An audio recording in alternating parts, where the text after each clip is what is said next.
Hey, everybody, welcome back to another episode of The Negotiation. I am your host, Todd Embley, and today I am thrilled to welcome Crystal Tai, Senior Managing Editor at Jing Daily, a media platform focusing on China luxury retail, lifestyle, and digital consumption trends. Crystal is an experienced journalist covering the intersection of business and socio-cultural trends across Asia, and her writing appears in The Guardian, Women's Wear Daily, SCMP, or South China Morning Post, and more. Crystal, welcome to the show. Thanks. Hey, Todd. It's good to be here. All right, so where in the world are you that we're recording you from today? I am in beautiful Vancouver, BC. All right, so you're about a 5 hour drive from me. Love it. Tell us a little bit about your journalism career and the path that led you to end up at your current position with Jing Daily. Sure. So, a lot of my work is actually centered around themes of home, identity, and belonging. And I think that just stems from a personal curiosity, really, because growing up, as a Chinese Canadian immigrant in Canada, I had a lot of questions about notions of like Chineseness, like, for instance, what it meant to be a Hong Konger, especially within the context of like Hong Kong and China, and also what it meant to be Canadian. So just growing up in these kind of post-colonial regions, one former colony, one Commonwealth, lots of Mm-hmm. lots of questions about identity and yeah, and like home again, as I mentioned. So I moved to Hong Kong in 2010 to work in media, and since then, I've dabbled in magazines, in newspapers, and digital platforms. And I lived in Hong Kong and Seoul, Mm-hmm. reporting on uh, everything from K-pop to sorry. I also lived in South Korea, where I reported on everything from K-pop to plastic surgery, North Korea. Those were the big kind of topics at the time. And I was also there during the time that the former president Park Geun-hye was impeached, and so I saw the, I guess they call them the candlelight protests of Mm-hmm. 2016-17, which was really interesting. You can draw some parallels there as well between Hong Kong's umbrella movement and South Korea's own kind of youth led protests. Okay, nice. Well, I want to actually start there with your time and your experience in South Korea. Uh-huh. Um, I know, and I when I was looking you up a little bit, it was interesting the way that you talked about the K-pop experience because what did you say? You infiltrated like the behind the scenes or the backstage or something of the formation of a new K-pop group or something like that. And you can correct me, and I want you to. But tell us about that experience and how right or wrong I was about the way I just explained that, and then about the rise of K-pop as this cultural phenomenon. Sure, I'd love to. I mean, I infiltrated a K-pop training. Ah, Technically, I training. infiltrated a K-pop training academy. So this was basically a space where trainees, or K-pop students between the ages of 6 to 26 would go and attend everything from dance to singing and I guess like music, Theory. instrument playing type, yeah, Mm. practices to even like visual practices. Basically, that means just looking in a mirror and kind of perfecting your poses or like facial Mm-hmm. expressions. So I went to a K-pop training academy as a journalist to observe some of these practices and events, and I also got to sit in on an audition, which was fascinating. Okay, so tell us about K-pop in general, from your point of view, as this global cultural phenomenon that it seems to be today. Sure.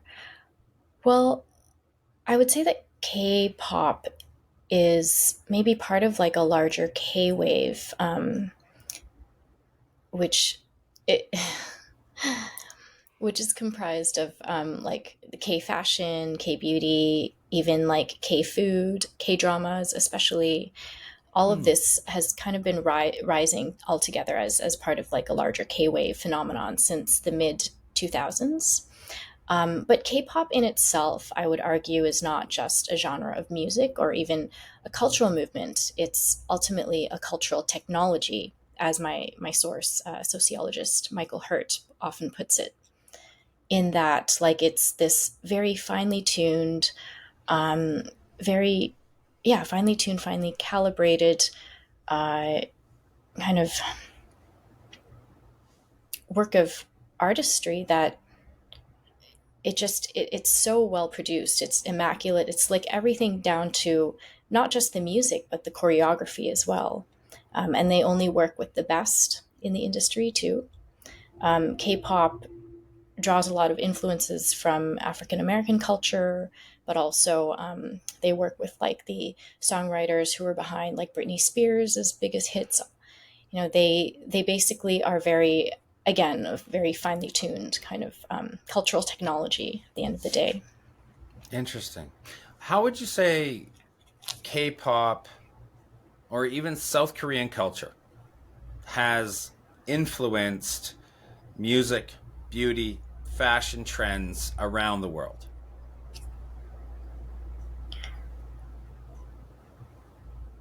Wow, that's, I mean, they've been hugely influential in so many different ways. I think you could maybe trace the first mainstream, kind of the global mainstream rise of K-pop back to Gangnam Style, which came out, I think, in Mm, 2012. That was more of like sigh. a, yeah, but it wasn't quite being taken seriously at the time. It was more gimmicky. It was more kind of tongue in cheek. You know, everybody look at this Well, that strange was man sigh. dancing around. Yeah, it was. So he kind of broke. I guess he broke out, but then for others to break the mold and to really cement K-pop as its own, as something bona fide and, you know, to be taken seriously. I think that later happened more with groups like BTS and Blackpink, who've since led K-pop into the mainstream. And I would argue that one of the defining moments for K-pop was when BTS spoke at the UN. I believe this was in 2018, and the core message that they wanted to share was something along the lines of, actually, sorry, I'm going to cut this part because their fans might crucify me if I get this wrong. I don't know how many of their I'm fans just might going to listen to say this, but yeah, okay. I'm just going to say the defining moment for K-pop was probably when BTS spoke at the UN in around 2018. But yes, Okay. alongside K-pop, other K industries like K beauty, K dramas, K fashion, again K food have been on the rise globally. So brand Korea is very strong. However, I do think it's also worth noting that while, you know, the K wave is gaining momentum around the world, it is also losing traction in one of its biggest former markets, which is China. Okay, why? Well, well, I have to ask. yeah, of course. I mean, it's fascinating because China has basically imposed a kind of wide ranging entertainment crackdown across, you know, the entertainment industry on everything from celebrity and fandom culture to cracking down on influencers who are committing acts of like tax evasion to trying to Hmm. abolish the image of like so-called effeminate men and abnormal aesthetics. Oh, Yeah, interesting. so I mean, on top of that, though, Korea and China have been entangled in this contentious kind of row over the US's THAAD missile base being based Hmm. in South Korea, the terminal high altitude area defense missile system, which the US set up in South Korea. And China has not been happy with that since, I mean, since 2016. So there has been kind of a de facto ban imposed on Korean cultural imports, like Mm. including everything from K-pop to K-dramas. And, you know, over the years, actually, China has been building up its own plethora of like cultural offerings now. Like they have their own Chinese former K-pop idols like Jackson Wang or Victoria Song from FX, who are now based out of like the motherland, and kind of pursuing these lucrative second wind careers back home. So Yeah. Um, so we might see something like C-pop on the horizon, um, if you know what I mean. And I think that it is akin to China's penchant to make sure that homegrown whatever, whether it's technology, um, search engine, social, e-commerce, that the homegrown has a lot of room to run uh, to be the established leader in that market. They will protect its own. I think China is very well aware of its GDP, that's market size, its influence, and it would typically prefer for homegrown, thusly maybe home controlled, to be the incumbent in a lot of industries, and potentially we're seeing that in things like music, influencer marketing, or even fashion and beauty. Would you comment to that? yeah, that's, I mean, a lot of countries tend to be a bit protectionistic when it comes to their I guess local products, or what they can offer back to the domestic consumer. But China, especially, I believe their GDP growth was only 0.8% in Q2 of this year, which is quite sluggish compared with like the last couple quarters. A lot weaker than what was indicated, uh, or It was forecasted. what a lot of um, I guess what sorry, a lot weaker than what everyone was expecting with the Mm-hmm. reopening of China post COVID. So there's It's been some. a measured approach. I think they're stepping carefully. They're still moving forward, but I think they're doing it with more purpose and intent, and that is necessarily a little bit more slow than usual. And you're right. I would not want to call out China for doing anything different than what all other countries do as well. Tell me that there hasn't been a push for made in Canada or made in the USA Mhm. or made wherever. Everybody, a lot of countries do promote, and yeah, absolutely. Go for it. Why wouldn't you? Why shouldn't you? You're there to take care of your own first and foremost, and that's what it's about. So you can't blame them at all for doing that, and I certainly don't either. Let's move on to Jing Daily. And they put out an excellent reporting on lifestyle trends in China. Tell us a little bit about the background of Jing Daily, first of all, so people know what it is. And then, a little bit about the mission, what the readership looks like, etc. Okay, sure. So Jing Daily started as a project actually based out of New York back in 2009. Our founder was working in the art scene at the time, and he became interested in Chinese culture, and he just wanted to explore like the intersection of Chinese luxury and consumer culture trends. And obviously there was nothing like Jing Daily out there at the time.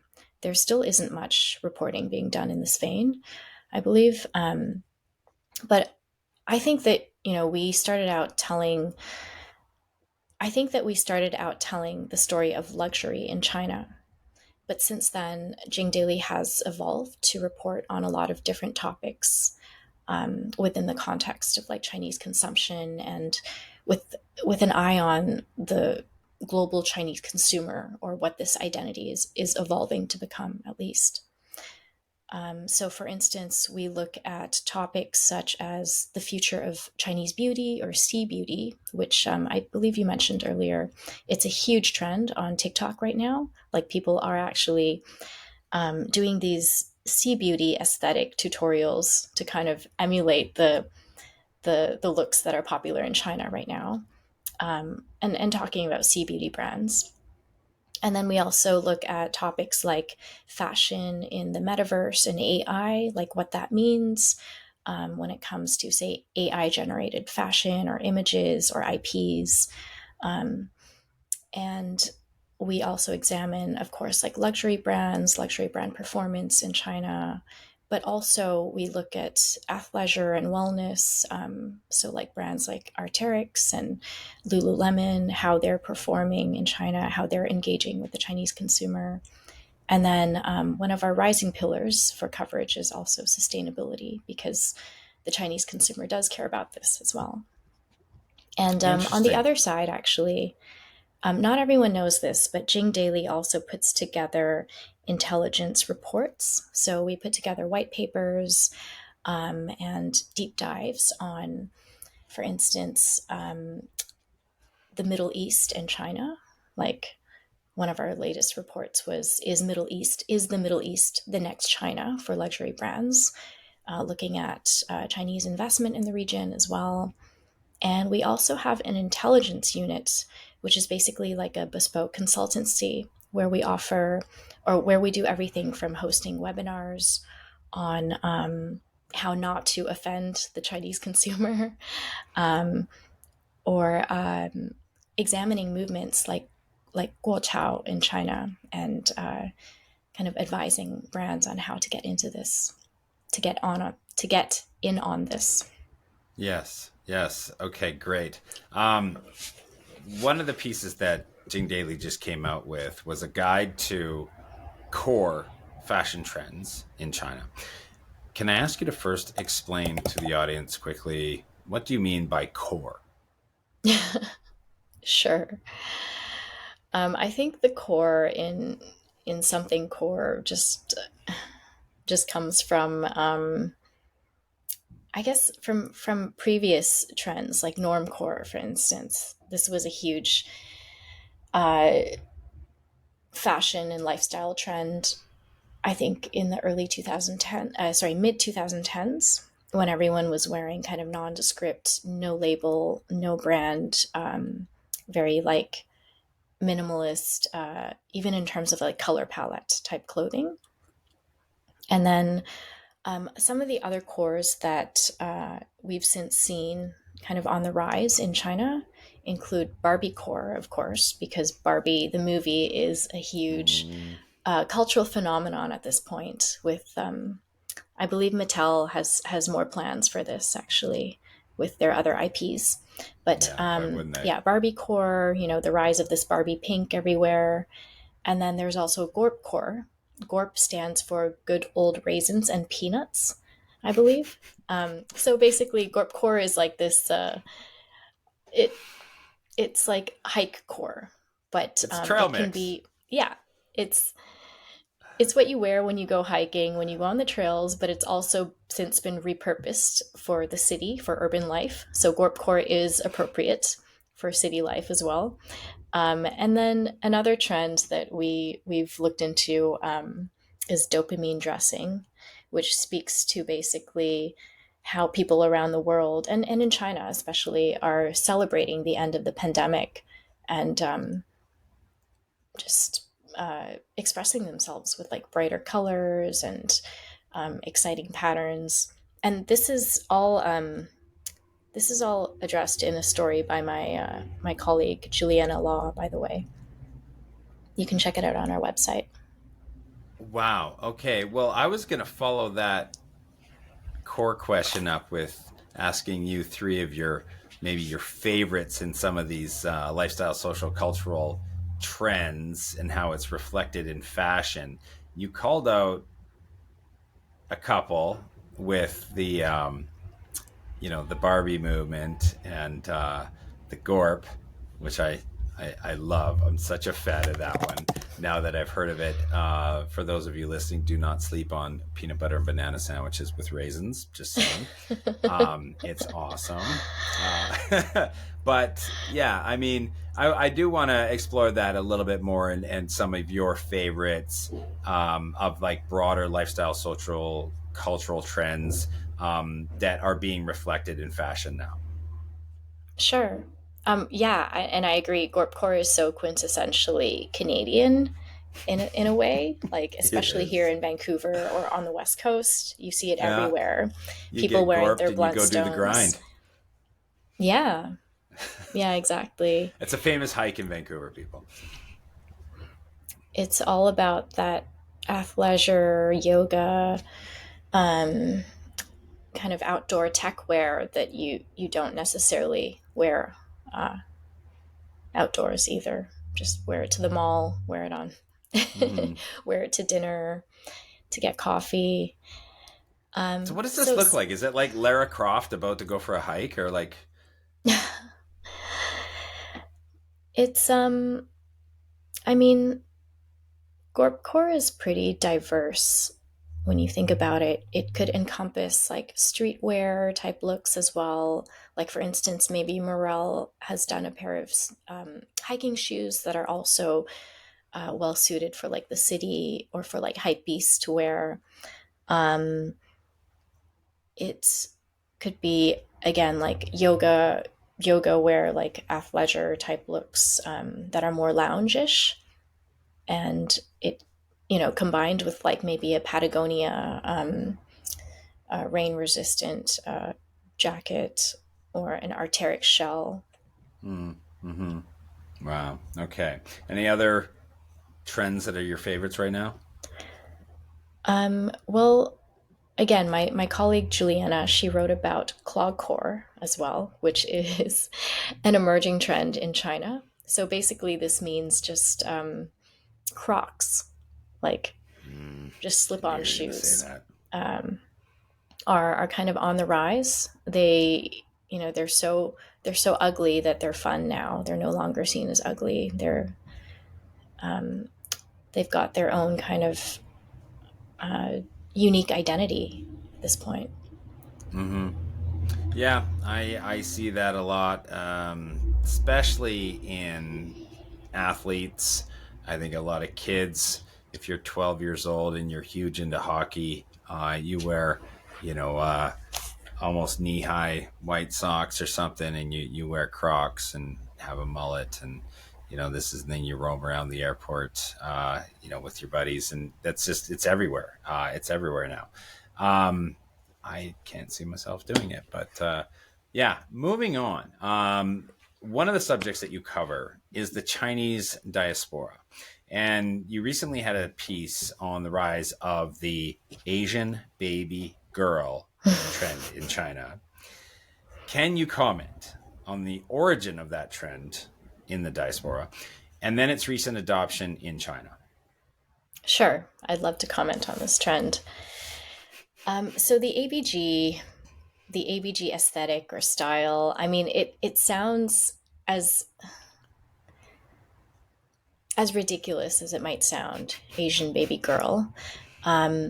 It actually goes back to like a whole kind of legacy of Chinese American or Chinese North American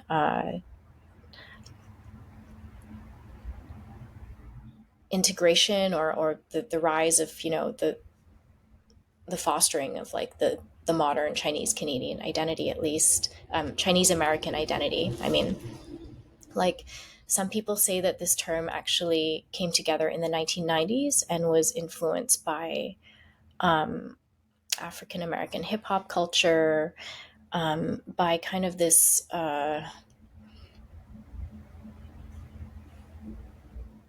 by okay, how do I say this without it being offensive? Um, the ABG aesthetic back in the day, some people say, were informed by the involvement of Chinese Americans or overseas Asians in the U.S.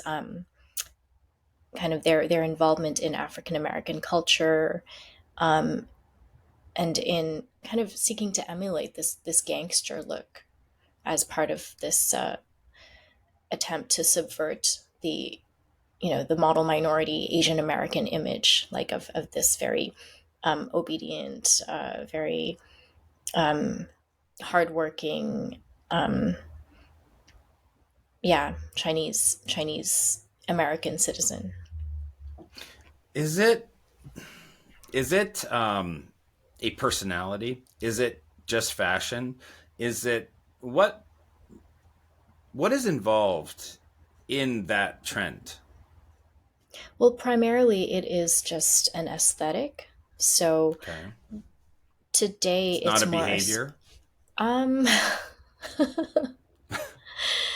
there used to be this there was this before Crazy Rich Asians, before this show was ahead of its time. There was a reality TV show on YouTube. I think you can still find it, called um what was it, like the ultra rich Asians of Vancouver, ultra rich Chinese of Vancouver, and it basically just profiled the lives of these Chinese Canadian girls who were partying around Vancouver at the time. But it, yeah, fascinating.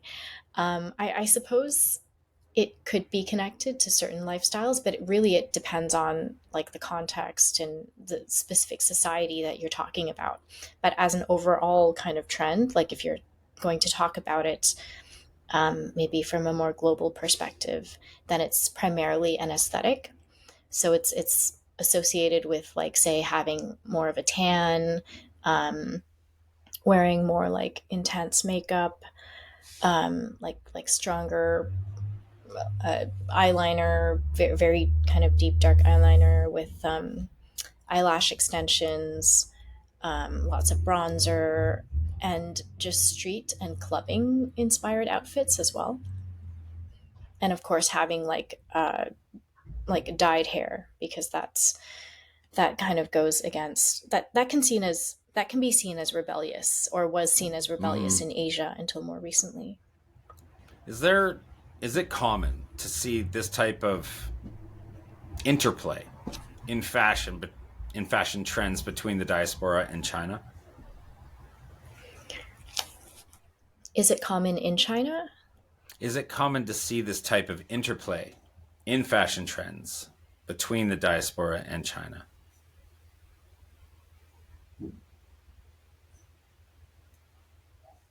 I think it's become more common recently, because there has been a rising,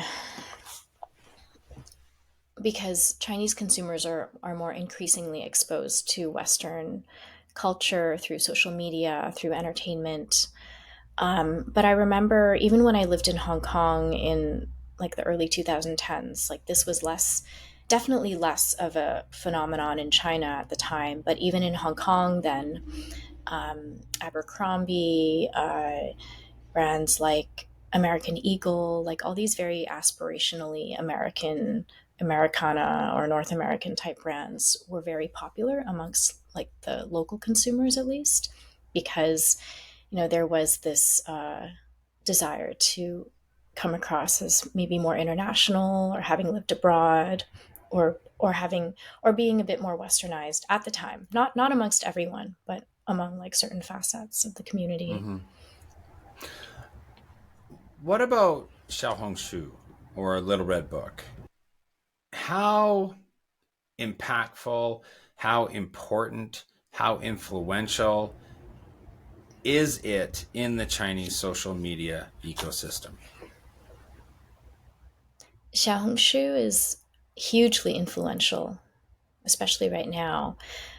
Um, it it's quite unique because it was even ahead of it. It still is ahead of Instagram in terms of like its e-commerce appeal as well. So it's like a Mm. social media platform that started out as more of like a Pinterest or Pinboard type app in China, that has since evolved into incorporating more e-commerce into its elements, as well as like product discovery, it's a combination of like product Yeah. discovery, user generated content, and e-commerce. So it's got it all, and it's basically one of the best ways to be able to look at emerging to delve into emerging trends in China, or to better understand them. Like even if you just go into Xiaohongshu and you look at the general kind of search, right away, the app will tell you like what's trending. Like, is this keyword on the rise by how many percent, or how many views, or Mm. like the number of like users. Sorry, the number of hashtags. It's really really interesting because like at its heart, it's where people can share their experiences, product reviews, recommendations, but it's also a content creation sharing platform as well, where you can go into go deeper even into your interests, and uh, go into your interests and I want to say like it can be a bit of a blog as well. Mm. Mm-hmm. Are would you say the majority of users are using it for tips, for trend watching, for advice on how to wear this or how to apply properly that? Um, or are they actually there mostly with the intent to shop? And I'm doing this to try to parlay this into asking you, are there Western comparables? Mm-hmm. um, yeah, I think that Xiaohongshu is a platform where people are mostly sharing their product reviews and like experience reviews or Hmm. recommendations, but it's also a way, it's also like a meme sharing platform in a sense, like where people are sharing like memes, or like kind of these rising trending jokes, um, and where they're getting a sense of like different trends. Like for instance, as mentioned earlier, Barbiecore, like this was on the rise this week, and the app was show, at least based on my algorithms, it was showing me that Barbiecore is a rising trend, and a lot of the posts were showing people how different users were celebrating the rise of Barbiecore. Like they might be taking uh, a selfie with the Barbie filter, or they might be visiting like the local mall and taking a picture inside of like the kind of Barbie box, like a mock-up of like the Barbie toy Mm-hmm. box. Mm-hmm. I think I saw some of those. I think they were at some of the theaters where Barbie was premiering and whatnot. Seeing guests being able to do that. Can, and this may be a technical question, but can you manipulate trends? Can you push trends rather than having trends pulled by the market? Is it possible, let's say for a brand or for Mattel, to partner with, Mm-hmm. say, a platform like Xiaohongshu and agree to initiate some favorable algos that help push some trending hashtags or trends out there, without them being pulled there by the market itself? That's a really good question. That's like the $1 trillion question that every brand wants to ask and Mm-hmm. have answers to, right? Well, I remember back in the day, like let's take music for example. Outkast had Uh that huh. super famous song called Hey Ya. Okay. It was their first big hit. But the underlying story is quite fantastic. How they almost forced the public to like that song because it did not, it kind of scored well, but it flopped when it hit the, the airwaves. But they Mm-hmm. started manipulating the placement of the song, the timing of the hour on the radio that it played, who was played before it, who was played after it. And they had a lot of data that said it should be outrageously popular song, but it just wasn't. So they started playing with everything they could to manipulate it into the homes and into the ears and the cars of the listeners, and then it suddenly took off. So my question is somewhat behind of like, what is that push pull type of differential when it comes to things like fashion and whatnot? Can companies come in and, I mean, there's no, obviously the Barbie movie created the updraft here that is now pushing this out there, and it's become super popular. But I'm just curious if you had any thoughts or anything to say on the whether on that push pull type of aspect of what trends become.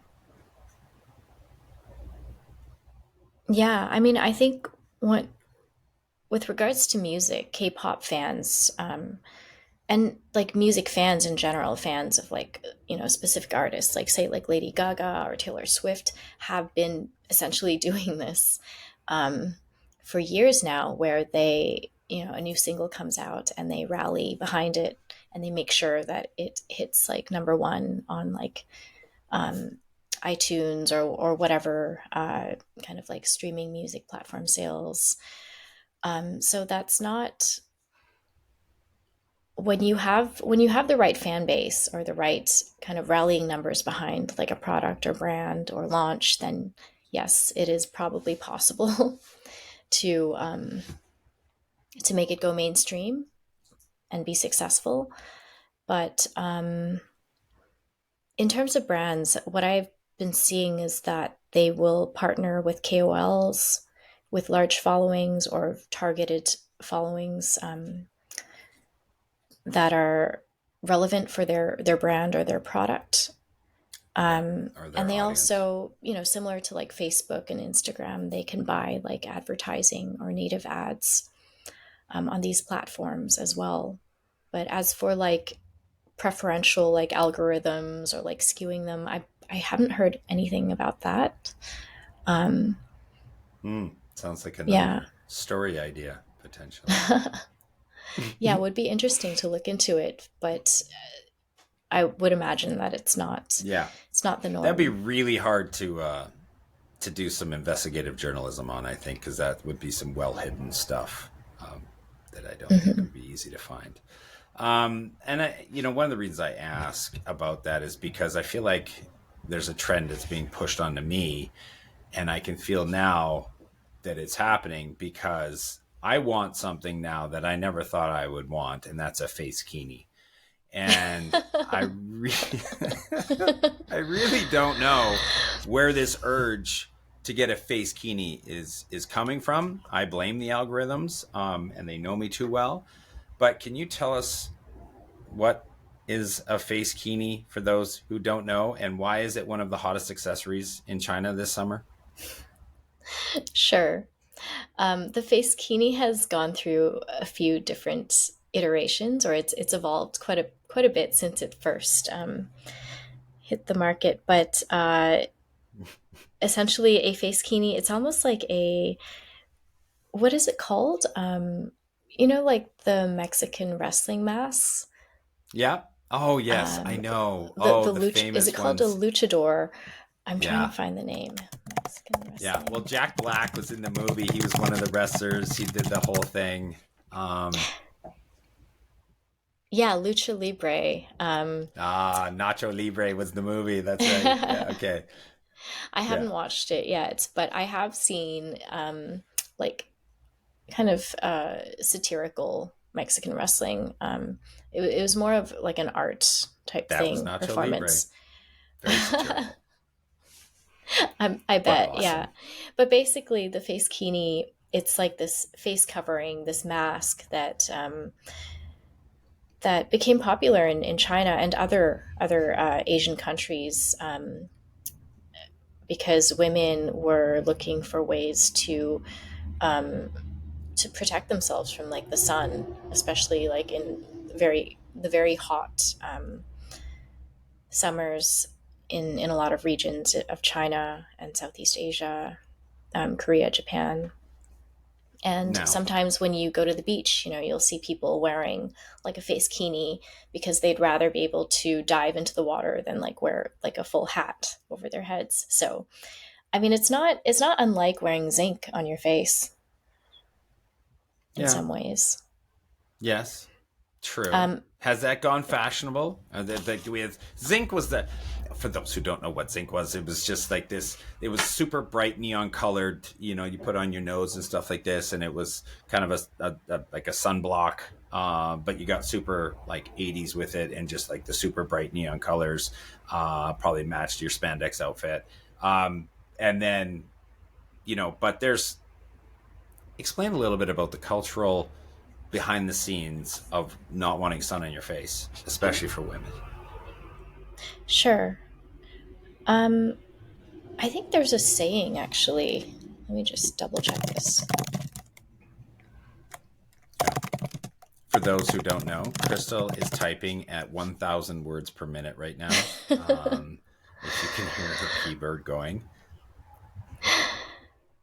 So yeah, there in Chinese there's a saying like whiteness, or paleness covers three bad traits or three ugly traits, or three unvirtuous traits. So basically, I think throughout a lot of like Chinese history, traditionally, pale skin has been the standard or the beauty standard in China, and in a lot of like neighboring countries like Japan and Korea as well, because it symbolized wealth and privilege, since women who had paler skin didn't have to toil away in fields um, or work like in labor related positions, and men as well. But in Europe too, in other parts of the world, this was a predominant beauty standard until more recently. Yeah. Okay. Very true. Very true. Thank you very much. Is the face kini really taking off, or are we just jesting here? It is, it truly is. I've seen it, I mean, even over here in Vancouver, I've seen it at least 3 times this summer. But it has taken on a new form. So it has evolved from that lucha libre mask to more of like a more of like a it's now like a two piece. So there's like a hat that is all encompassing. It covers the sides of your face as well, and then there's almost like this veil type thing that you wear, that you attach to the hat, so only your eyes are really showing, Right. and the veil hangs below, of course. All right. Okay, so for those of you just listening to the audio version, you're going to want to go and watch the video where after the show, Crystal and I will both be trying on the face canis that we own so that people at home can see exactly what they look like. It can be hard to tell when it's audio only. Now, how has the luxury sector performed since China lifted those COVID restrictions? Well, as we discussed earlier, there was a bit of a surge once China reopened. I think that brands like Dior, Tiffany, Sephora, like a lot of the LVMH brands, were reporting a bit of a an uptick in sales, um, with a few of them launching new flagships and new shops, um, in light of like the good news of China's reopening. However, in the last few weeks, um, in the last few weeks, China has shared more lackluster economic data. And, besides like the sluggish GDP as mentioned, we are facing rising levels of like unemployment as well. So there are some challenges ahead.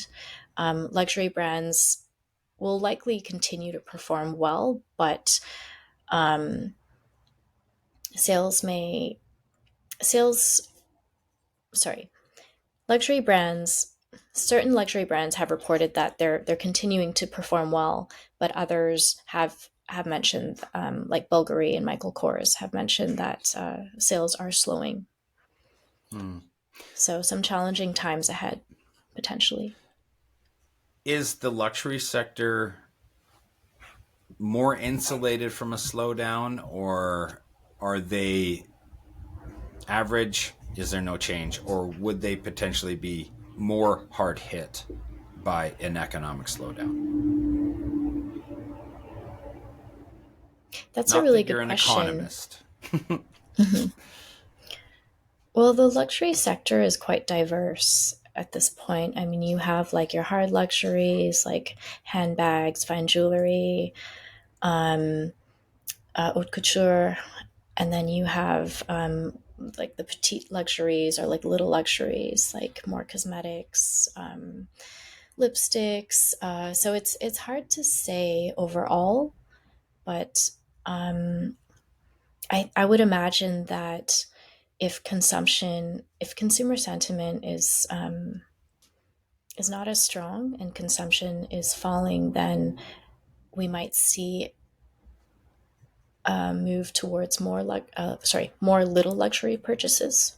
Mm-hmm. But that's just my guess. Okay. In Western countries, the pandemic gave quite a huge boost to a trend that has, in my opinion, sustained itself better than I thought it would, which was remote work, the digital nomad, and the work from home kind of work life balance or lifestyles. Has this been a similar trend in China? Yeah, it definitely has been. Remote work was on the rise during the pandemic, and recently, 76% of Chinese respondents, younger Chinese respondents in a survey, in an employment survey, said that they were willing to become digital nomads and not be tied down to any location. So that's quite an overwhelming number of young Chinese who are open to the idea of like remote work and digital nomadism. I think that a lot of this is also rising in the face of China's intense, 996, like 9 a.m. to 9 p.m., 6 days a week, um, workaholic culture that many feel like they want to try and escape this kind of like white collar lifestyle. Mm-hmm. What, if any, do you know about the employer reaction to Mm-hmm. this? Are they willing? Is this something that they can entertain conversations around? Or does it feel like they are saying, we don't necessarily love this idea and prefer everybody come in? I believe that companies have been, especially like larger tech giants in China, do expect most of their workers to return to the offices. Um, However, the government is also aware of potential backlash from young workers and are pushing for more humane working conditions. Basically, implementing. Sorry, give me 1 second. I think Problem. this was a. They're trying to curb like the number of hours per week. Oh, yeah. I can't find it exactly. Ugh. It's not Oh like yeah, back home where everybody's yeah. taking 4-day work weeks. Is that the norm over here?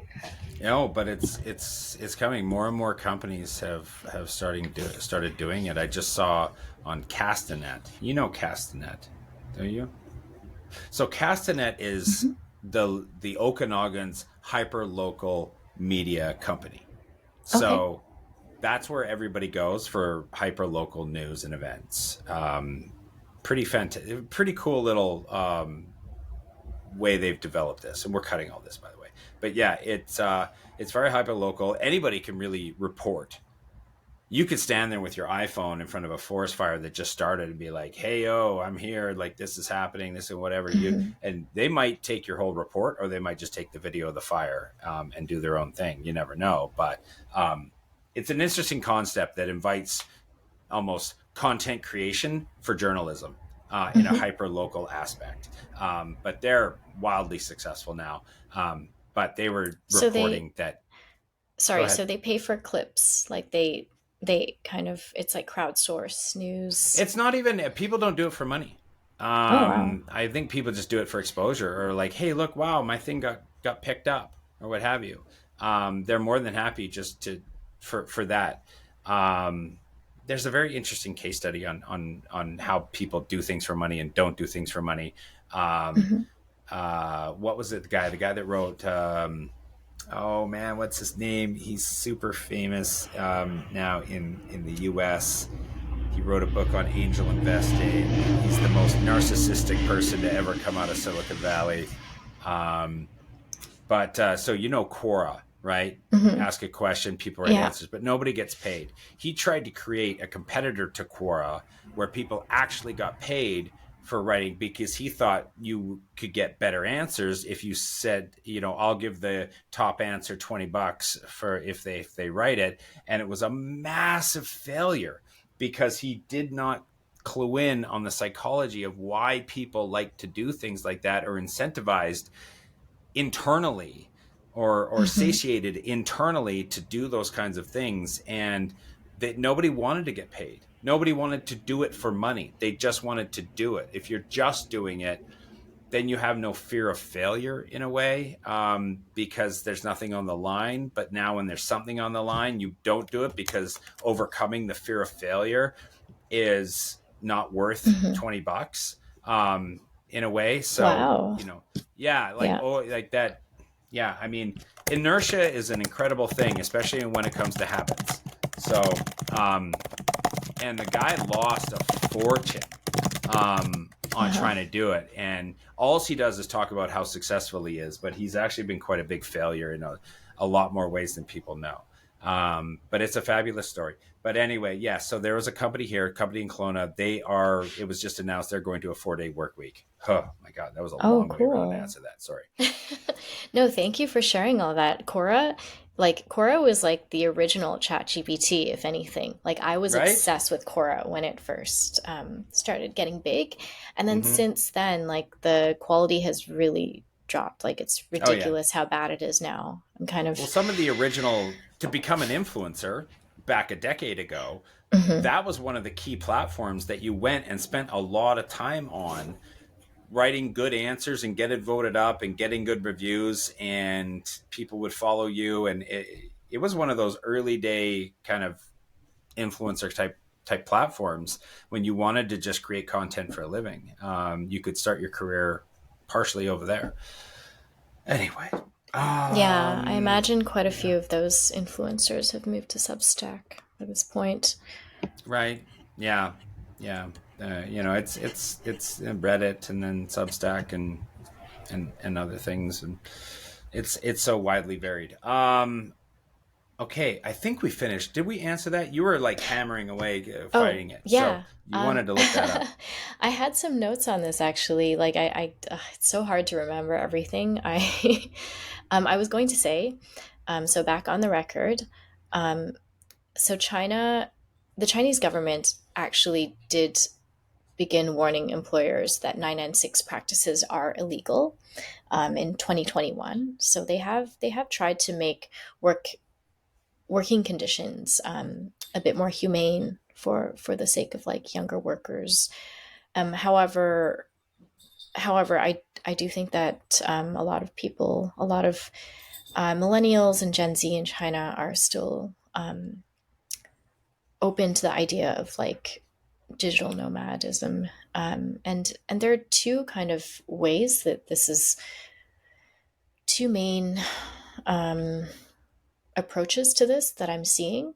So, like some digital nomads who um, might have access to visas or other citizenships, they will go abroad and move to like Portugal or Bali, or go to New York for a few months, and then elsewhere.